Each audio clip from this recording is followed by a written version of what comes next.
L'association vendéenne des constructeurs de maisons vous présente le journal du Vendée Globe. « 89e jour de course, tandis que Guirec Soudé, 23e et concurrent le plus proche de la ligne d'arrivée, fait son entrée dans le golfe de Gascogne, la bataille se poursuit entre les 4 poursuivants.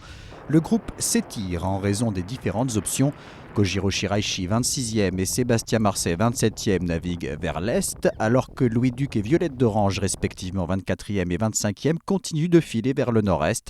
Chaque skipper progresse en fonction de l'état de son bateau et des problèmes techniques rencontrés.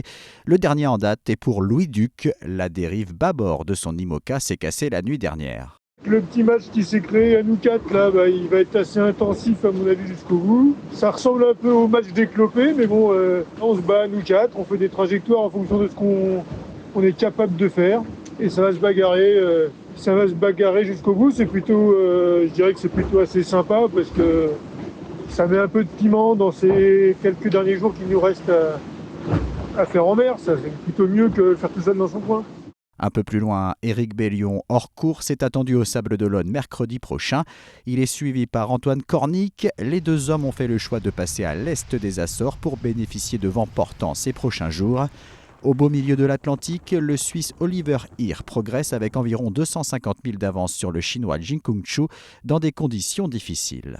J'entre dans une zone avec 4 jours consécutifs de navigation contre le vent, ce qui ajoute beaucoup de risques pour un bateau déjà pas mal fatigué. Donc, tous les mouvements à bord sont devenus difficiles et ça secoue énormément. Oliver, qui est juste devant moi, me donne beaucoup de motivation pour aller plus vite pour l'attraper.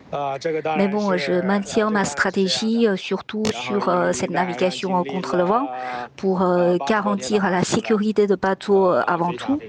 Et donc, je vais maintenir mon rythme en essayant de l'attraper. À l'ouest de ce duo, Arnaud Boissière poursuit sa route vers les Antilles sous gréement de fortune et se projette déjà un peu vers l'avenir. L'avenir est devant nous. L'avenir, c'est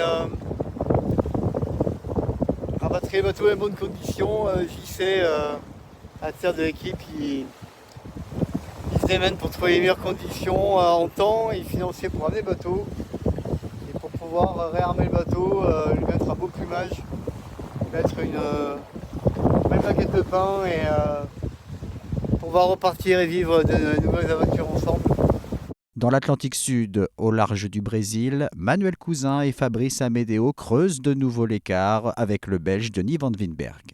Depuis mardi soir, depuis mardi fin de journée, j'arrive enfin à faire du nord, tout droit. Voilà, c'est l'autoroute, enfin, tout droit maintenant jusqu'aux Canaries peut-être, voire même peut-être jusqu'aux Açores, avec juste, entre guillemets, l'arrêt buffet possible du poteau noir. Donc voilà, maintenant ça va être 10 jours tout droit. C'est un peu fastidieux, mais c'est des milles qui font du bien parce que enfin les milles vont défiler vers la maison.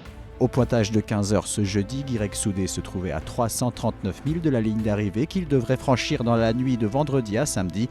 Le trio Duc Shiraishi d'Orange pourrait arriver dans la nuit de dimanche à lundi, tandis que Sébastien Marcet est annoncé entre lundi après-midi et mardi matin. Nouvelle estimation d'arrivée pour Antoine Cornic au jeudi 13 février. Un peu plus de 2400 000 à parcourir pour Oliver Heer et Jin Kung-Chu. Les trois derniers devraient en terminer à la fin du mois.